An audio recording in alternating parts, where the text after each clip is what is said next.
저는 오늘 함께 읽은 사도행전 20장 17절에서 24절의 말씀을 가지고 연말정산하고 갑시다, 이런 말씀의 제목을 가지고 함께 은혜를 나누고자 합니다. 여러분, 연말정산 하셨나요? 아니면 하고 계신가요? 우리 학생, 우리 지체들은 아마 연말정산 잘 모르실 것 같아요. 하지만 우리 직장인들에게 있어서는 이 연말정산 참 중요한데요, 직장인들에게 있어서 이 연말정산이라는 것은 제2의 월급을 가져다 주는 아주 중요한 일이죠. 연말정산 뭡니까? 급여 소득에서 원천징수를 한 1년 동안의 그 소득세에 대해서 다음 연도 초에 넘거나 모자라는 그 액수를 정산하는 일, 이것을 연말정산 이렇게 이야기하죠. 정리하는 거예요. 연말정산을 통해서 한 해의 그 나의 소득과 그 지출에 대해서 정리하고 내년의 그 생활을 계획하는 것, 이것이 우리 연말정산 이렇게 이야기하는데요, 우리 신앙과 또 삶 가운데에서도 마찬가지라 생각합니다. 우리가 2020년을 마감하는 이 시기 가운데에서 우리는 우리의 경제생활뿐만 아니라 우리가 2020년을 살아왔던 전체적인 그 삶의 그 신앙과 그 모든 것들을 연말정산을 통해서 삶을 다시 한번 정리하고 우리 앞에 놓여진 이 2021년을 더욱더 뜻깊게 준비하며 나아가야 할 줄 믿습니다. 그런 의미에서 우리가 오늘 본문을 같이 한번 살펴보시는 거예요. 오늘 본문을 보게 되어지면 바울이 제3차 전도여행에 관한 그 관련 기사 연속 부분들이죠. 여기를 보게 되어지면 이제 에베소에서의 그 사역을 회상하고 정리하면서 이 에베소의 장로들을 청하여서 저들에게 당부를 전하는 말, 이렇게 이야기하고 있습니다. 잘 아시는 것처럼 이 바울은요, 에베소에서 대략 한 3년 정도를 사역하게 되어졌습니다. 유대인의 회당에서 3개월, 그리고 두란노 서원에서 2년, 그리고 중간중간에 말씀을 강론하면서 그렇게 3년을 채우게 되어지는데요, 이렇게 바울이 에베소에서 사역하는 그 기간 동안 참 놀라운 역사가 많이 일어났습니다.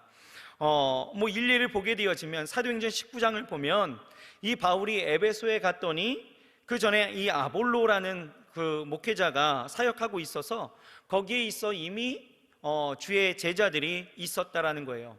바울은 그들에게 이야기하죠. 너희가 믿을 때에 성령을 받았느냐라는 질문을 합니다. 그런데요, 그들은요, 성령의 계심도 알지 못했더라라고 이야기하죠. 바울이 그들에게 안수합니다. 그러자 성령이 그들에게 임하게 되어지고 또 방언도 하고 예언도 하게 되어집니다. 그 사람들의 수가 모두 12명이었더라, 이렇게 말씀하고 있고요. 또 희한한 일도 있었습니다. 하나님께서 바울을 통해서요, 강력하고도 또 비상한 일들을 행하셨는데, 이러한 일들에 대해서 소문이 퍼지자 사람들은요, 심지어 이 바울의 그 살이 닿았던 손수건이라든지 그 앞치마를 가져다가 병든 사람에 대기 시작했다라는 거예요. 그런데요, 그렇게 대기만 했는데도 병이 떠나가고 귀신이 쫓겨갔다라는 거예요. 또 재밌는 일들도 있었습니다. 바울을 통해서 능력이 많이 나타나니까 바울을 흉내내는 사람들도 있었다라는 거예요. 그 유대의 제사장 스게와의 그 7 아들도요, 이 귀신 들린 사람에게 다가가서 이제 바울 흉내를 냈죠. 내가 바울이 전하는 예수로 너희에게 명한다 라고 선포하면서 이야기했더니요, 그 사람에게 그 악신, 그 악한 귀신이 들렸던 그 사람이, 그 악한 귀신이 이렇게 이야기하죠. 내가 예수도 알고 바울도 알거니와 너희는 누구냐? 라고 이야기하면서 귀신 들린 자가 갑자기 포악해져갖고 그들에게 뛰어 올라가갖고 그들을 막 횡불을 벌이고 그들의 몸을 상하게 해서 벗은 몸으로 도망가게 되어진 그런 해프닝도 있었습니다. 또 에베소에서는요, 놀라운 일들도 경험할 수 있었는데요, 이 마술하는 자들이 있었습니다. 그 마술하는 자들이요, 복음의 능력으로 변화받게 되어지죠. 그러면서 자신들이 지금껏 가지고 있었던 그 마술하는 모든 책을 다 불살라버리게 되어집니다. 근데 성경에서는요, 그 책값이 5만 드라크마라고 이야기를 합니다. 여러분, 은 5만 드라크마라고 이야기한다면 한 사람이 5만 일 동안 일해야 벌 수 있는 돈이에요. 그러니까 지금으로 우리가 그것을 환산하게 되어진다면 아마 여러분들 깜짝 놀라실 거예요. 요즘 여러분 노동자 하루 일당이 얼마나 되죠? 제가 듣기로는 약 한 13만 원 정도 되어진다라고 이야기를 하던데요, 그러니까 하루 13만 원 곱하기 5만 일을 하면 되는 거예요. 그러면 얼마 정도 될까요? 약 65억이 되는 거죠. 여러분, 그 당시 에베소 지역의 그 규모를 보게 되어질 때에 이 금액은요 어마어마한 금액이었다라는 거예요. 그만큼의 바울의 사역이 강력했다라는 것이죠.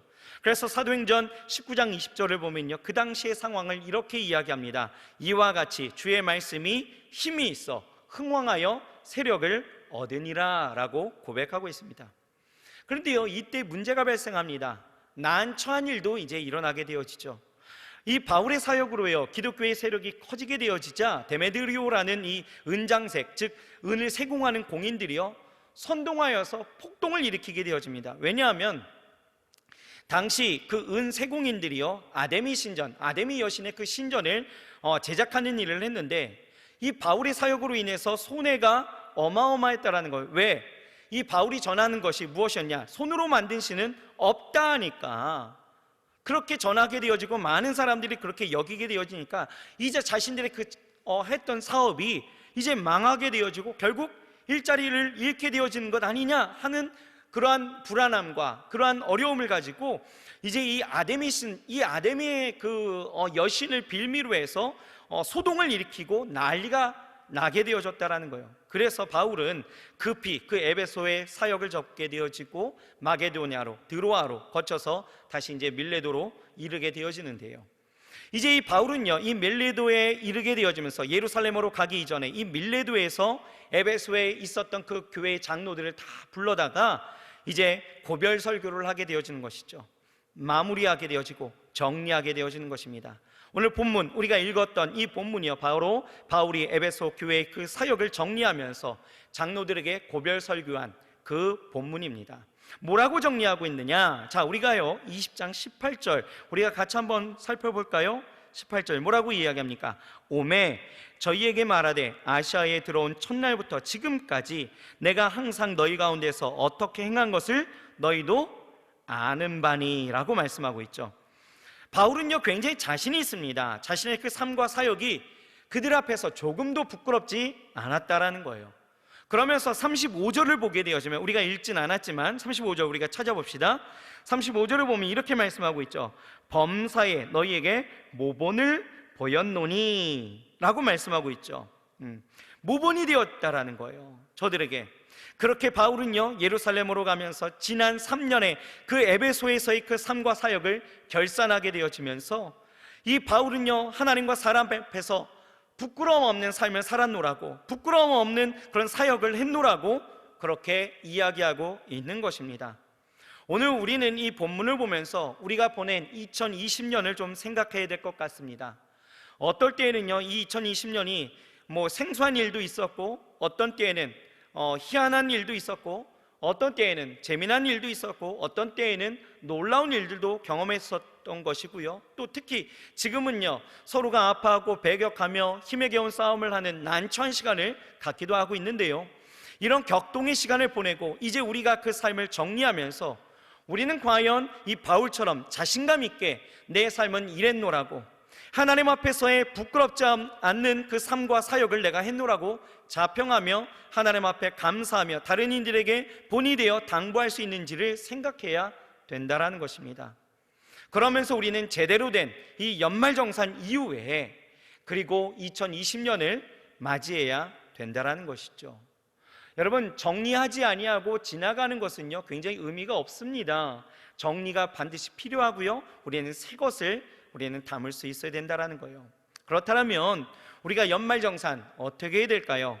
어떤 기준으로 이 바울은요 그 삶을 그렇게 자부할 수 있었는지 우리가 살펴보면서 우리가 어떻게, 어떤 모습으로, 어떤 것을 가지고 이 연말정산을 하고 2021년을 우리가 맞이해야 되는지 우리 함께 생각해 보겠습니다.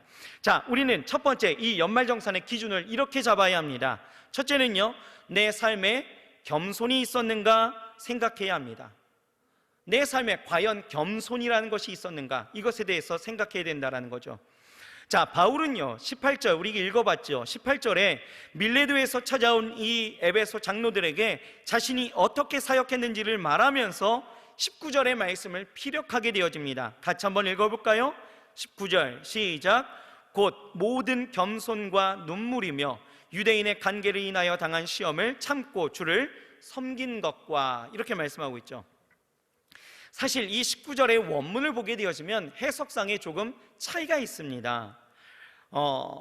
어떤 차이냐면 그가 자랑하고 있는 것이 세 가지였죠.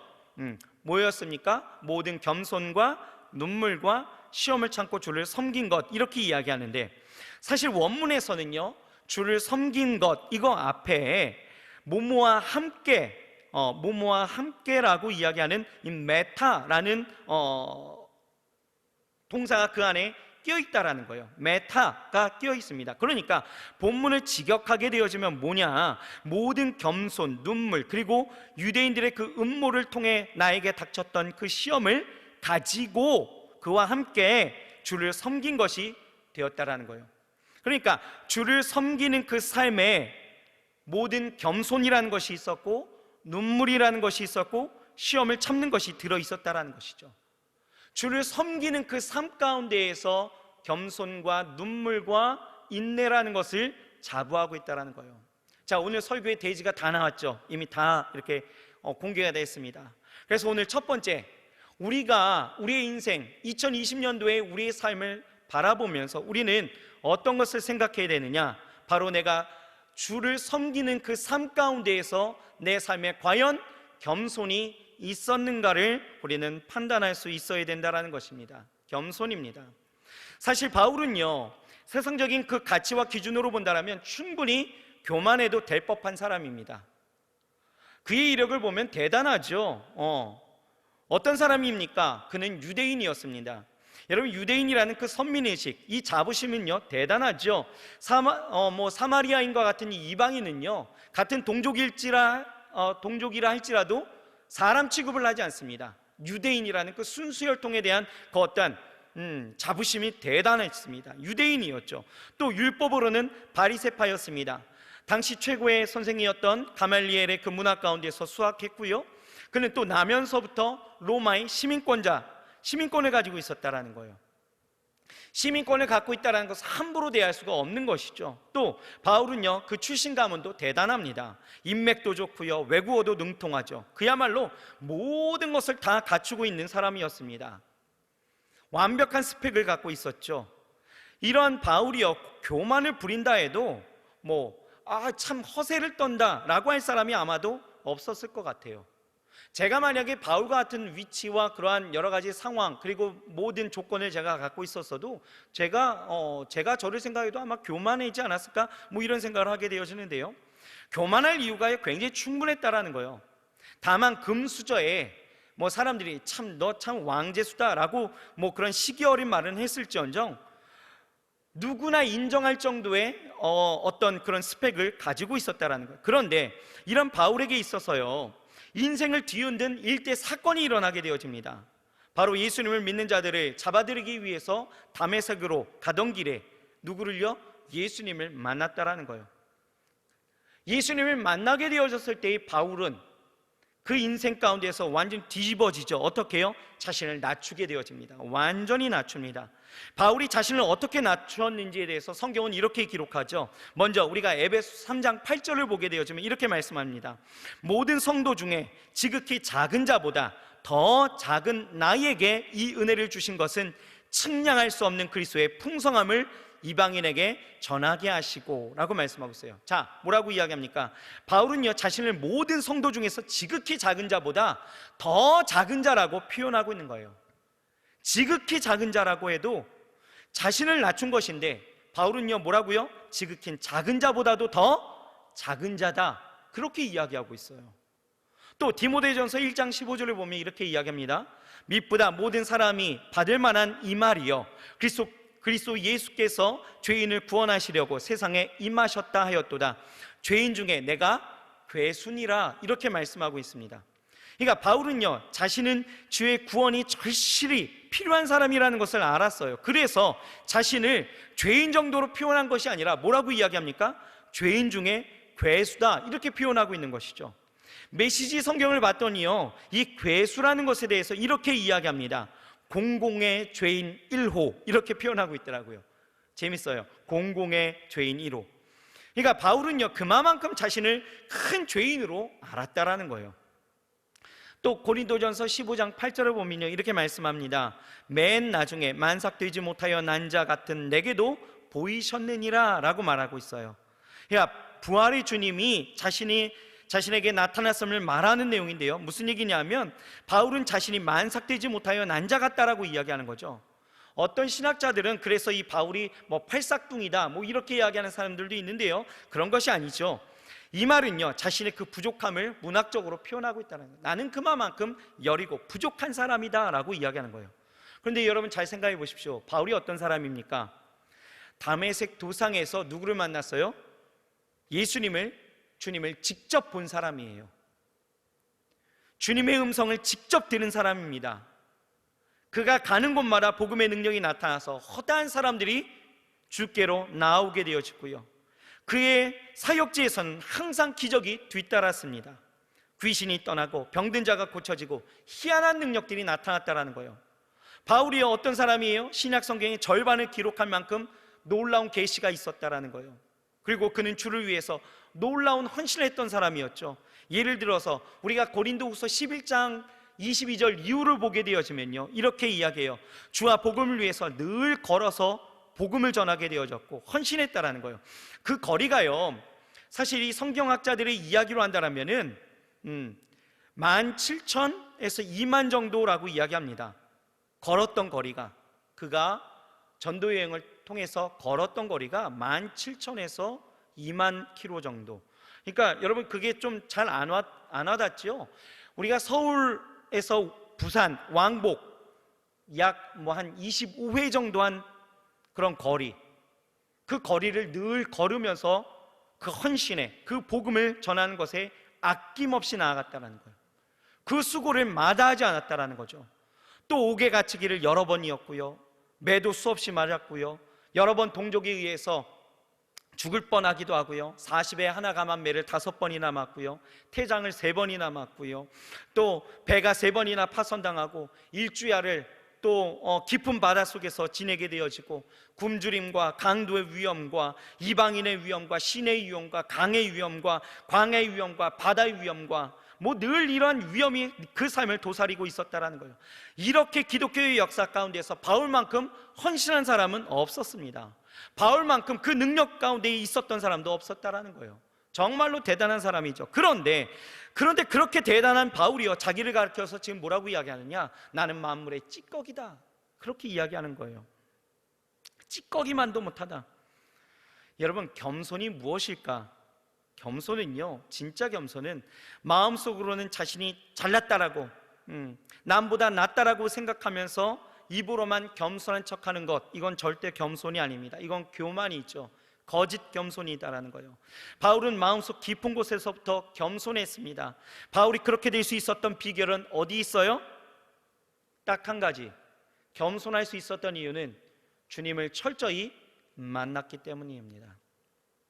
겸손은요, 세상의 권력자에게 굽실거리는 비굴한 마음의 상태를 말하는 것이 아니라 하나님 앞에서 자신의 삶이 얼마나 보잘것없는가를 깨달은 자가 갖는 그 겸허한 마음의 상태를 우리는 겸손, 그 섬기는 자세를 겸손, 이렇게 이야기한다는 거예요.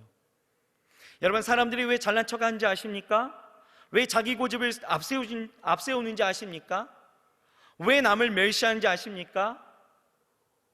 왜 질서를 무시하는지 아십니까? 왜 말을 무시하는지 아십니까? 딱 한 가지죠. 교만입니다. 주님 앞에 서 있지 않으니까 그렇다라는 거예요. 여러분, 우리는요, 2020년의 그 끝자락에서 내 삶의 진정 하나님 앞에 서 있었는가? 혹시 세상의 권력 앞에서는 굽실거리고 하나님 앞에서는 나 자신의 삶만 자부했던 그런 교만한 삶은 아니었는가? 또 내가 진정 주를 만남으로 그분과의 그 친밀한 그 교제함 속에서 거하고 있었는지 우리는 깊이 연말정산해야 하는 것입니다. 여러분, 진짜 겸손은 어디에서 일어나요? 주님과의 만남이다라는 거예요. 모든 자랑거리가 풍성했던 이러한 바울이지만 바울이 주를 만나게 되어졌을 때 그 삶이 낮춰지고 겸손해졌던 것처럼 여러분, 2020년을 살아왔던 우리의 삶, 코로나로 인하여서 많은 어려움 가운데에서도 내 삶이 과연 하나님 앞에 겸손했는지, 그 섬김으로, 그 헌신으로 하나님 앞에 온전히 예배하며 주를 만나며 살아왔는지 우리는 다시 한번 생각해야 합니다. 왜요? 2021년 우리에게 당면한 이 현실은요, 여전히 변하지 않을 것입니다. 코로나 언제 어떻게 마무리되어질는지 알 수가 없어요. 이 환경 가운데 우리가 나아가야 되는 이 삶 속에서 여러분 2021년 어떻게 지내시겠습니까? 겸손의 마음이 우리 가운데 있어야 될 줄 믿습니다. 주를 만나야 된다라는 거예요. 날마다 주를 만나는 그 거룩한 삶을 통하여서 날마다 우리를 낮추고 하나님을 높일 수 있는 그 은혜의 삶이 우리 가운데 있어야 될 줄 믿습니다. 왜 그렇습니까? 왜요? 은혜 가운데 있는 자, 하나님 앞에 겸손함으로 나아가는 자들에게는 하나님이 인도하시기 때문이다라는 것입니다. 여러분, 정말 2021년 어떻게 살아가야 될지 방황하고 있다면 딱 한 가지예요. 겸손함으로 주를 만나시면 하나님의 인도하심이 저와 여러분들의 삶 가운데 있게 되어질 줄 믿습니다. 자, 둘째로요, 우리 연말정산의 기준은 어디에 있느냐? 두 번째는 내 삶에 눈물이 있었는가 생각해야 하는 것입니다. 내 삶에 눈물이 있었는가? 여러분, 이 바울은요 눈물의 사람이었습니다. 19절에 뭐라고 이야기하고 있습니까? 모든 겸손과 눈물을 이해하죠. 눈물이며 라고 말씀하고 있잖아요. 우리 31절 우리 한번 찾아볼까요? 31절 이렇게 말씀하고 있습니다. 그러므로 너희가 읽게요, 내가 3년이나 밤낮 쉬지 않고 눈물로 각 사람을 훈계하던 것을 기억하라 라고 말하고 있죠. 3년 동안이나 에베소에서 사역했던 그 3년 동안이나 이 바울은요 항상 밤낮으로 눈물을 흘렸다는 사람입니다. 여러분, 바울이 흘린 눈물은요 뭐 자기 성격대로 되지 않아서 속이 터져서 흘린 눈물이 아니다라는 거예요. 자기가 원하는 환경이 만들어지지 않으니까 슬퍼했고 뭐 억울해갖고 흘렸던 눈물이 아니었다라는 것이죠. 사도 바울이 주님을 만나기 전에는요 피도 눈물도 없었던 사람이었습니다. 그는 스데반이 돌에 맞아 죽을 때에도 울지 않습니다. 오히려 돌을 던지는 사람들의 그 옷을 뒤에서 짜그러져서 보관해 주었던 사람이었죠. 그는 피도 눈물도 없었습니다. 그런데 주님을 만나고서부터는 어때요? 눈물의 사람이 되었다라는 거예요. 왜 그렇습니까? 왜요? 그의 눈물에는 어떤 의미가 담겨 있었을까요? 첫째는요, 그의 눈물은 회개의 눈물이었다라는 거예요. 바울은요 자기 죄 때문에 울었습니다. 이 눈물은 주를 만난 이후부터 그 은혜를 깨달아 흘린 눈물인 거예요. 여러분, 은혜가 무엇입니까? 거저주는 거죠. 바울은 자신이 잘난 줄 알았는데 순전히 죄덩어리인 것을 보게 되었고, 그 죄를 위해서 내가 뭐라고, 나를 위해 하나님이 이 땅 가운데 오셔서 인생에 한번 당할까 말까한 그 수치스러운 그 순환을 당하시고 처절하게 십자가에 오르셔서 죽으셔야 했던 그 은혜를 생각할 때에 주의 일은 한다지만, 주 앞에 서 있다 한다지만 여전히 부족한 자신의 그 모습, 죄 가운데 있는 자신의 그 모습을 바라보면서 흘린 참회의 눈물이었다라는 거예요. 여러분, 2020년 여러분들은 어떤 눈물을 흘리셨던가요? 혹시 주 앞에서 눈물이 말라버리지는 않으셨는지요? 여러분, 눈물이 마를 정도로 강팍해진 자신의 모습을 보면서 오늘 이 시간 우리는요 그 눈물이 다시 한번 회복되어질 수 있도록 기도해야 합니다. 하나님의 은혜가 깨달아질 수 있도록, 하나님 나의 마음을 주장해달라고, 나의 눈물이 다시 회복되어질 수 있도록 주여 역사해달라고 우리는 기도해야 합니다. 눈물을 흘릴 때 하나님의 은혜를 뼈저리게 깨닫고 그 은혜에 거하게 해달라고 우리는 기도해야 될 줄 믿습니다. 그래서 두 번째는 그 눈물은요 은혜를 구하는 눈물이었다라는 거예요. 진정한 그리스도인들은요 자신의 그 인간성의 한계를 아는 사람이죠. 그래서 예수님을 찾는 사람입니다. 그런데 바울은요 자신의 그 부족함을 알았어요. 그래서 탄식하죠. 로마서 7장 24절에 뭐라고 이야기합니까? 오호라, 나는 곤고한 사람이로다. 이 사망의 몸에서 누가 나를 건져내랴 라고 탄식하면서 울부짖었다라는 거예요. 여러분, 우리도 자신의 그 연약함을 알아야 합니다.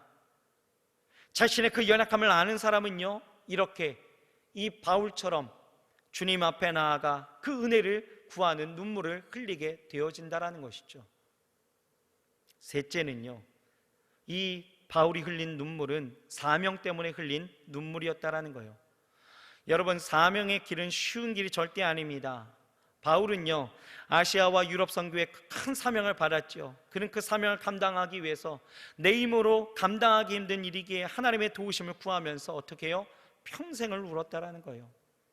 사명자의 길은 눈물의 길이에요. 때로는 외롭고 힘든 광야의 삶이죠. 하지만 그 사명의 눈물을 하나님은 기억하시고 그 눈물의 진실함 속에 하나님은 그 사명을 감당할 수 있는 능력을 베풀어 주시는 것입니다. 그래서 우리 사명자들, 하나님 앞에 사명으로 살아가는 사람들은요, 눈물이 반드시 필요하다라는 거예요. 네 번째는 바로 감사의 눈물이었습니다. 바울은요, 그 눈물 가운데 감사의 눈물이 있었습니다.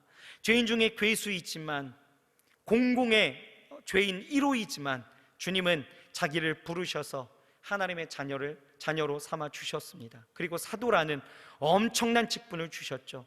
하늘의 상을 위해서 달려갈 수 있는 믿음을 주셨습니다. 하나님은 바울의 그 삶과 사역에 때때로 역사하시며 바울을 도우시는 거예요. 바울은 자기 같은 그 죄인에게 하나님께서 이렇게 큰 은혜를 베푸셨다라는 것을 생각하면서 늘 감사로 하나님 앞에 눈물로 나아갔다라는 거예요. 여러분, 우리에게는요, 이 눈물, 감사의 눈물도 회복되어져야 합니다. 주님이 나를 택하시고 믿음의 선물을 주셨죠. 성령을 부어주셨습니다. 그리고 나를 자녀 삼아 주신 거예요. 나에게 사명도 주셨습니다. 이 연약한 자에게 하나님이 직분을 맡기시는 거예요. 은혜로 역사하시는 거예요. 때마다 이마다 하나님께서 함께 하시고 나의 삶 속에서 하나님의 역사를 내게 보이셨다라는 것이죠. 믿음의 생활이 그 얼마나 귀한지 내 삶 가운데에서 하나님이 그것을 알게 하시는 깨닫는 지혜도 허락해 주셨다라는 것이죠. 여러분, 우리는 그것을 알 때에 어떻게 해요? 감사의 눈물을 흘릴 수밖에 없는 것입니다.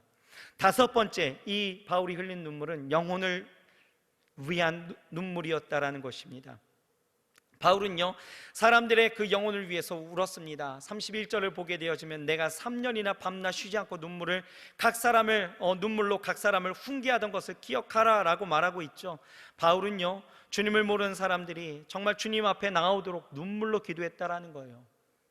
여러분들의 가족들, 그 다음에 사랑하는 친구들, 사랑하는 사람들이 정말 주 앞에 나올 수 있도록 여러분 눈물로 기도해 본 적 있으십니까? 정말 눈물로, 정말 저들의 영혼을 생각하면서 여러분 그렇게 밤낮 쉬지 않고 눈물로 나아갔던 적 여러분 있으십니까? 여러분, 이 마음, 영혼을 향한 하나님의 그 거룩한 마음, 이 마음이 우리 가운데도 있어야 된다라는 것이죠. 여러분, 어느새부턴가요, 우리의 눈물이 말라버렸습니다. 하나님 앞에서의 우리의 삶의 그 눈물이 사라져버렸습니다. 여러분, 우리도 이제는 울어야 합니다. 우리도 눈물을 많이 흘려야 된다라는 거예요. 다윗은요, 시편 56편 8절에 이렇게 말씀합니다. 나의 눈물을 주의 병에 담으소서, 이것이 주의 책에 기록되지 아니하였나이까? 라고 말하고 있죠. 다윗은요, 자신의 눈물을 주의 눈물병에 담아달라고 이야기하는 거예요. 그리고 자신의 눈물을 흘린 그것이 주의 책에 기록되어 있다라고 말하고 있습니다. 여러분, 고대 근동 지역에서는요, 이 눈물병이라는 것이 있어요. 이 눈물병은요, 유리나 질그릇 같은 것으로 다양한 재질로 만들어졌는데요, 사람들은요, 각자 이 눈물병을 다 가지고 있습니다. 자신이 눈물을 흘릴 때마다 그 눈물을 다 모아가지고 소중히 간직하게 되어지죠. 그러면서 사람이 죽게 되어지면, 사랑하는 사람이 죽게 되어지면요, 그 눈물병도 함께 매장했다라고 합니다. 고대 이스라엘에서도요, 이 눈물을 받아두는 이 병이 있었는데, 눈물을 흘리면 이 눈 아래에 병을 대고 흐르는 눈물을 다 담는 거예요. 그리고 그것을 밀봉하게 되어지죠. 집안에다 잘 보관합니다. 그러다가 사랑하는 사람이 혹여나 죽게 되어지는 일이 있으면은 그것을 가지고 어떻게 해요?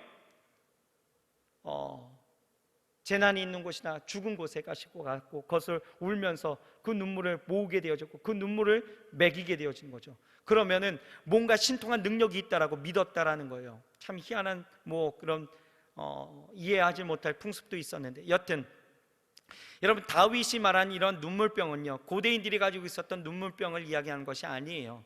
다윗에게 있어서의 그 병은 자신의 눈물병이 아니라 주의 병에 담게 해달라고, 주의 병, 나의 병이 아니라 주의 병에 담게 해달라고, 주님의 병에 담게 해달라고 기록하고 있죠.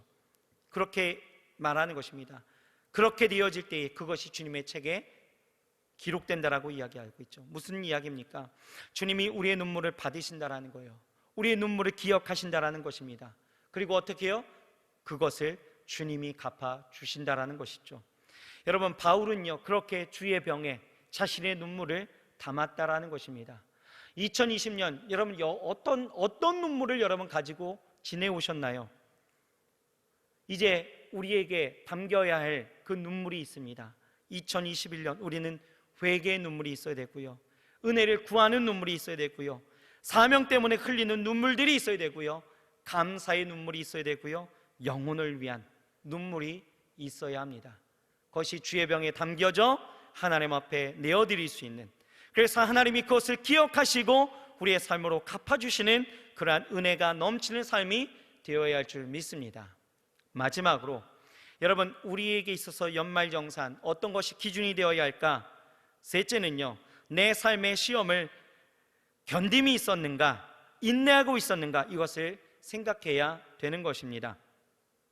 바울은요 오늘 성경을 보게 되어지면 유대인의 관계로 인한 그 시험을 참고 주를 섬겼다, 이렇게 말씀하고 있죠. 우리도 마찬가지입니다.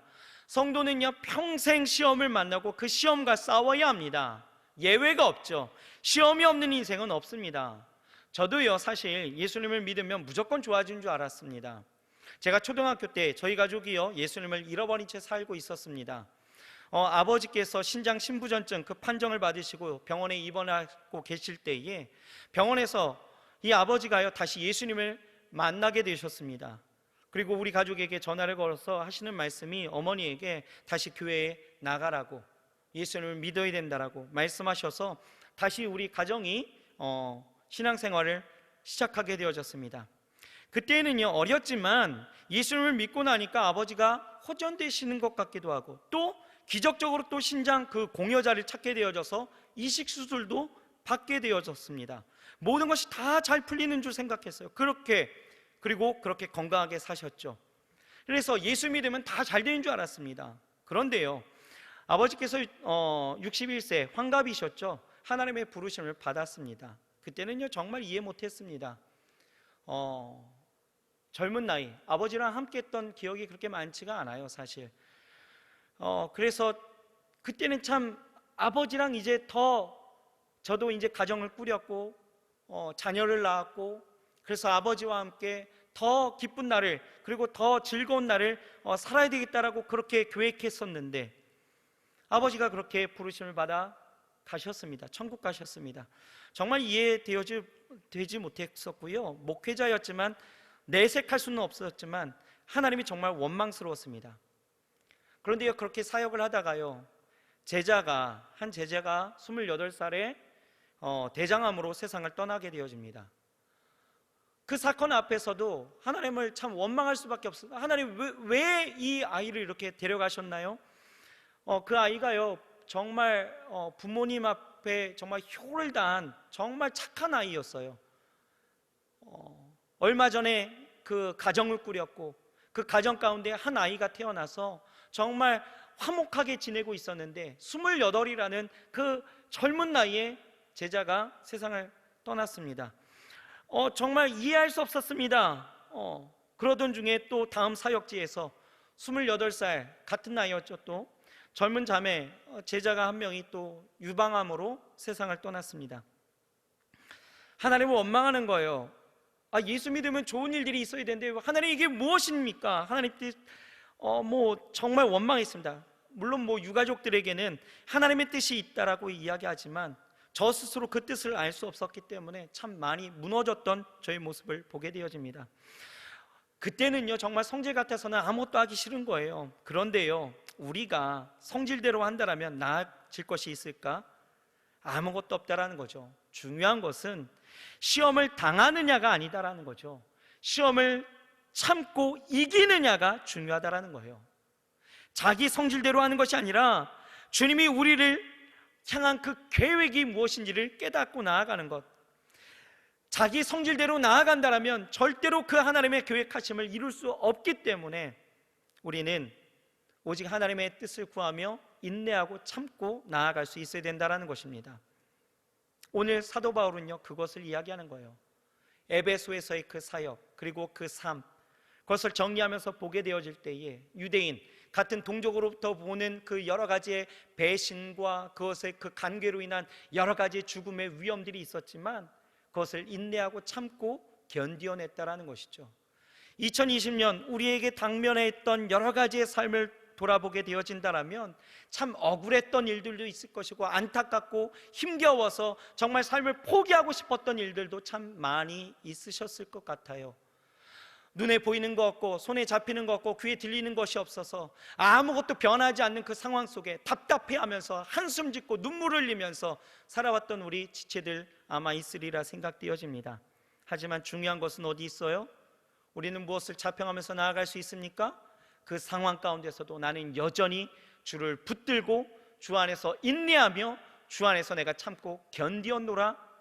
여러분, 우리는 그것을 자부하면서 나아갈 수 있어야 된다는 것이죠. 여러분, 그렇습니다. 우리 안에 하나님께서는요 사명이라는 것을 주셨고 또 그 사명을 감당할 수 있도록 성령의 메인바되어져 살아갈 수 있는 은혜를 주셨습니다. 그러하기에 우리는 인내할 수 있는 거예요. 사명이 있고 성령의 메인바되었기 때문에. 여러분, 2021년 우리에게 보여지는 일들 낙관할 수가 없습니다. 하지만 어떤 상황 가운데서든지 여러분, 우리 연말정산 이렇게 잘 해가고 다시 2021년을 맞이하게 되어지면요 우리는 잘 참고 견디고 인내하여서 주 안에서 하나님이 계획하신 모든 일들을 우리의 삶을 통하여서 또한 온전히 이루면서 나아가게 되어질 줄 믿습니다. 아무리 강한 시험이 있어도 끝까지 참아 정말 예수님만 붙드는 사람, 예수님만 바라보는 사람, 예수님이 주신 그 사명을 따라 살아가는 사람, 저와 여러분들이 되어야 할 줄 믿습니다. 오늘 바울이 이렇게 고백하고 있죠. 22절에서 24절 말씀을 읽고 우리 말씀을 마치겠습니다. 22절에서 24절 같이 읽겠습니다. 시작. 보라, 이제 나는 심령의 매임을 받아 예루살렘으로 가는데 저기서 무슨 일을 만날는지 알지 못하노라. 오직 성령이 각 성에서 내게 증거하여 결박과 환난이 나를 기다린다 하나 나의 달려갈 길 주 예수께 받은 사명 곧 하나님의 은혜의 복음 증거하는 일을 마치려 하면은 나의 생명을 조금 더 귀한 것으로 여기지 아니하노라. 이 바울의 고백처럼 이것이 우리의 고백이 되어져서 여러분 2020년도의 연말정산 여러분들 아름답게 하시고 그리고 우리에게 다가오는 2021년도에 그 하나님의 행하실 일들을 그 새 일들을 우리가 꿈꾸면서 기대하면서 여러분 나아가시길 주의 이름으로 축복합니다. 2020년에 이 마지막 주일 예배를 통하여서 여러분들 연말정산 잘 하시고 이제 4일밖에 안 남았죠? 4일 동안 잘 하시고 2021년 아름답게 맞이하시길 주의 이름으로 축원합니다. 기도하겠습니다. 하나님,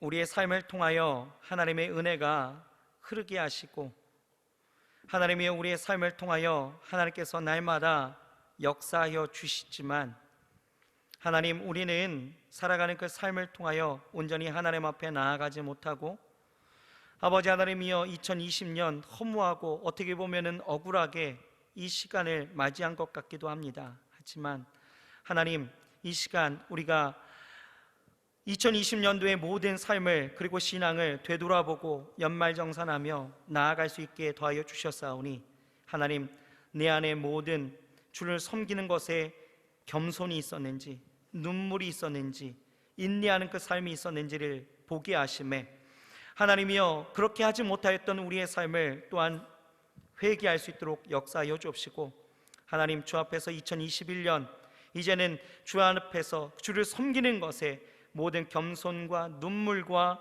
하나님 안에서 인내하는 참고 견디는 그 거룩한 은혜의 삶 아버지 하나님의 사명 따라 성령의 메인바디어 살아갈 수 있는 그 거룩한 삶을 우리가 다시 한번 계획하며 나아갈 수 있도록 역사하여 주시옵소서. 하나님이 새 일을 행하십니다. 하나님이 우리 안에 선한 능력으로 채워 주실 줄 믿습니다. 하나님 이 시간에 인도하여 주옵소서. 예수님의 이름으로 감사하며 간절히 기도드렸사옵나이다. 아멘.